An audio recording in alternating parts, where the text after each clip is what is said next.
ABC Listen. Podcasts, radio, news, music and more.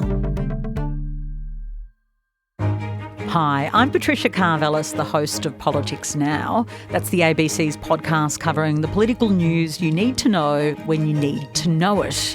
Because politics affects us all. So join me and the ABC's best political journalists for your daily political fix. It's called Politics Now, and you can find it and follow it on the ABC Listen app.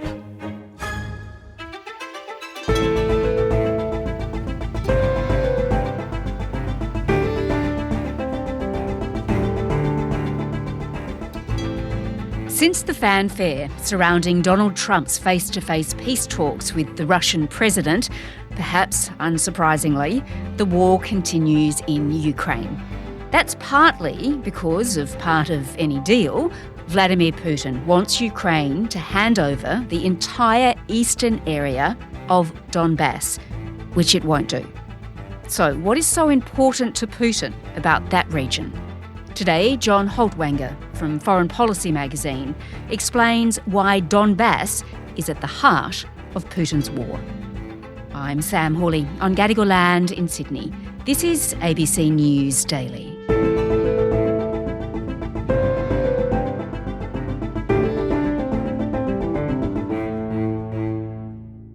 John, when Donald Trump sat down in the Oval Office with the Ukrainian and European leaders a few weeks back, there was this big map of Ukraine placed on an easel in the room. And you can see it in the photographs taken by the press on the day. Just tell me what it showed. Well, it shows the current status of the war in Ukraine and the most important territories in the conflict. The most important territory at the moment, which has also been the case throughout the war, is the Donbass in eastern Ukraine. This territory has been at the center of the war from the very start.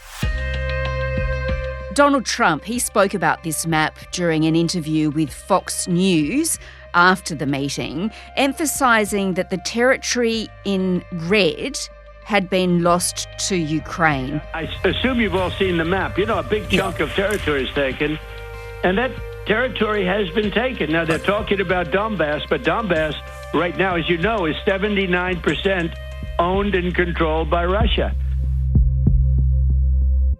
So what was the messaging, do you think, from Donald Trump here? I think Trump was trying to get across that, look, he understands that Ukraine wants this territory back. This is considered sovereign Ukrainian territory, but that the realities of this conflict will make it very difficult. And I think what Trump is trying to signal is, I understand that you want this territory back, but the reality is that in whatever agreement that I hope to get out of this peace agreement that Trump is pushing for, it's likely that at the very least, you're going to have to give de facto recognition that Russia occupies these lands, and it's unlikely that you're going to reconquer them based on how things stand. I think this is what Trump was trying to suggest to Kyiv. All right, so the message from Donald Trump was that a large chunk of land in the Donbass region had been taken by Russia, and the Ukrainian president really needed to consider a territorial deal.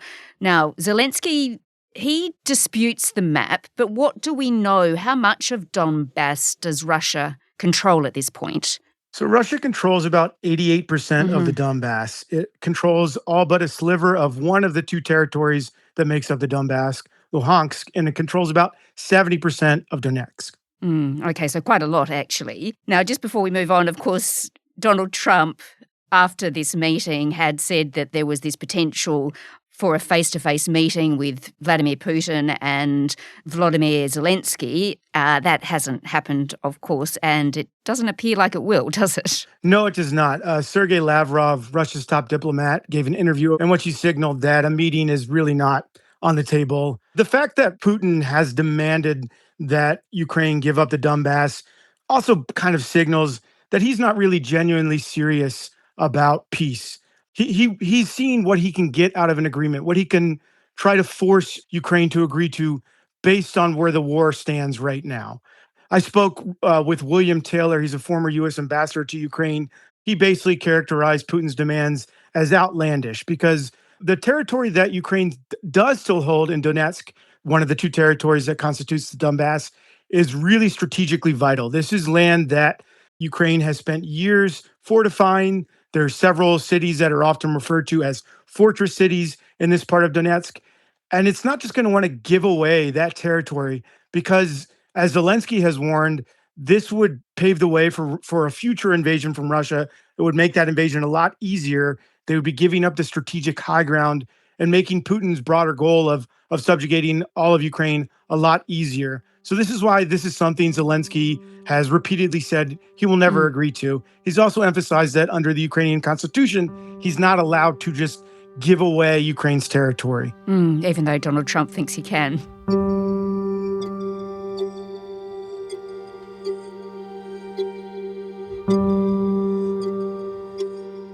John, let's look more deeply now at this region, at the Donbass region, and why it really is at the crux of Putin's war.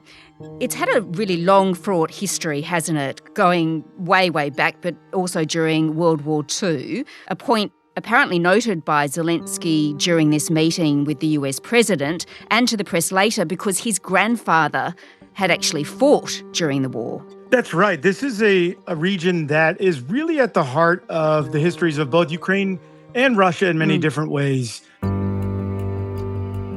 Ukraine is a former Soviet republic. Much of it was also part of the Russian Empire. And during both of those periods, the Donbass it became a hub of industry and mining during the late 19th century and into the early 20th century, and was a really important place for coal mining for the Soviet Union in terms of being a heart of industry. During a period of rebuilding after World War II, a lot of Russian engineers and workers migrated to the Donbass. So there is this historic connection there, and a lot of Ukrainians there, their first language is Russian. But I think it's really important to underscore, based on some of the distorted narratives pushed by Putin about the history of the region, speaking Russian doesn't necessarily mean that the Ukrainians who reside there are sympathetic to Moscow. I think it's really worth noting that in 1991, when Ukraine voted for independence from the Soviet Union, it overwhelmingly did so. And so did the Donbass. 83% of the Donbass voted for independence from the Soviet Union. In churches across Ukraine, the people were celebrating their independence. For Moscow and the West, though, the stakes are indeed high. An independent Ukraine will be a formidable industrial and military power. Yeah, and that, John, that was really evident, wasn't it, in 2014? That was the year that Putin annexed Crimea. But at the same time, he was also, way back then, pushing into Donbass. And not everyone who lived there supported that, even if some people did. Sure, there is obviously evidence that there are some groups there that are sympathetic to Russia, but there was Ukrainian battalions that spoke Russian, that their commands were given out in Russian, but they were fighting against pro-Kremlin rebels. And it kind of explains, again, why it's been at the heart of this conflict. You might recall that in 2022, in the lead up to the full-scale invasion of Ukraine by Russia, Putin made these outlandish claims of genocide against Russian speakers in the Donbass. There was no evidence of this, but he justified the invasion in part on, essentially coming to the rescue of these people who were supposedly being persecuted. Russophobia is the first step on the road to genocide. What is happening now in Donbass, this, of course, is very reminiscent of genocide. So this helps explain why the Donbass has been at the center of this war for so long for both sides. All right. So, John, there's been a creep into Donbass by Russia over many years, starting in 2014, and then, of course, over the course of this war, this current war, which has lasted for more than 3 years at this point. But still, Ukraine holds a percentage of the land there, and we can see Ukrainians are still willing to die to keep that land. That's absolutely right. Ukrainians, in my experience, are very strong-willed people. And I think that's a sentiment that's prevalent throughout the country, especially in the Donbass, where there has been so much fighting, where so much of this conflict has been focused, where this conflict truly began in 2014. And, polling shows that roughly 3/4 of Ukrainians do not want to see Zelensky give up territory as part of a peace agreement. So in spite of the fact that this war has been awful for Ukrainians, and that it's, not limited to the front lines whatsoever. We see Russian strikes on major Ukrainian cities far from the front lines all the time. They're determined to keep fighting to maintain their hold over their land and to get it back if they can. If we're being honest, if we're pulling back and we're really looking at circumstances on the ground, they will face serious difficulties in doing so, in reconquering territory. But what's also the case is that military experts widely agree that Russia does not have the capacity to quickly conquer the rest of the Donbass. It would have to expend a lot of manpower, a lot of equipment, on top of all the losses it's already experienced. So this isn't an easy fight for Russia. And I think that's part of the reason Putin wanted to see if Ukraine would just give it up as part of a deal.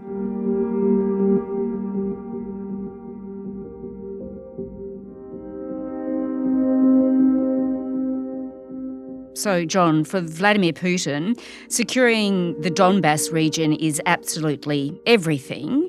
If he can't manage to do that, will he have any interest whatsoever in ending the war? This is a really complicated question. This is the million-dollar question. Yes. Every person I've spoken to who knows Putin well, people who've been in the room with Putin over the years, are convinced that he will never give up his goal of subjugating Ukraine, that one way or another, he wants to get there. But there is a growing consensus, I would say, that perhaps the war could be frozen along the current lines in a way that offers a reprieve to Ukraine from this brutal onslaught. But this would only happen if the U.S. uses all of the leverage that it has. This is the consensus that I've gotten from former diplomats, from military experts, for people who've been on the ground in Ukraine constantly, that the only way to get a favorable agreement for Ukraine is to really make Putin feel the pain. And this is not just on the battlefield, but also through more targeted sanctions, more economic penalties. The only way they think Putin will actually back away from some of these more outlandish demands, such as Ukraine voluntarily giving up the rest of the Donbass, is if the U.S. can really help Ukraine get into a position where it can make Russia feel the pain on the battlefield, more or less.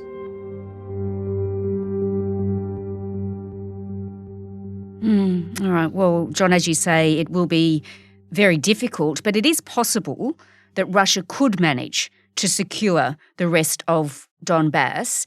Now, if that was actually to happen, what do the people of Donbass do, the people that don't support Russia? It's a very tough question. Since the conflict began in the Donbass in 2014, 1.5 million people have already fled from the region. I should also note, just because this is relevant, that recent assessments suggest that it would take Russia likely several years at least to conquer the rest of the Donbass. I mean, there's really only been incremental gains, largely since late 2022. But yeah, this is a tough question for the people in the Donbass. I would imagine that, yes, some people would flee. Some people might also stay. This is their historic homeland.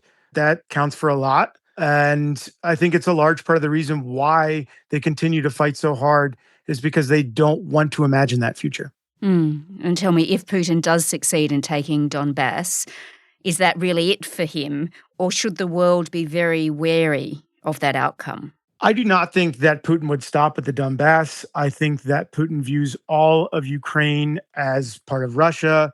He is getting up there in years. He is thinking about his legacy. He has long held a nostalgia for the Soviet Union. He has compared himself to Peter the Great and talking about the need to reconquer lands that are rightfully Russian. I think if he conquered all of the Donbass, he would undoubtedly use it as a staging ground for further incursions into Ukraine, further attempts to subjugate and conquer all of Ukraine. Ukraine is Putin's obsession.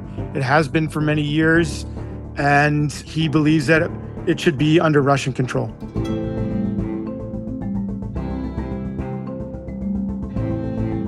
John Haltiwanger is a staff writer at Foreign Policy magazine. This episode was produced by Sydney Peed. Audio production by Sam Dunn. Our supervising producer is David Cody. I'm Sam Hawley. To get in touch with the team, please email us on ABC News Daily at abc.net.au. Thanks for listening.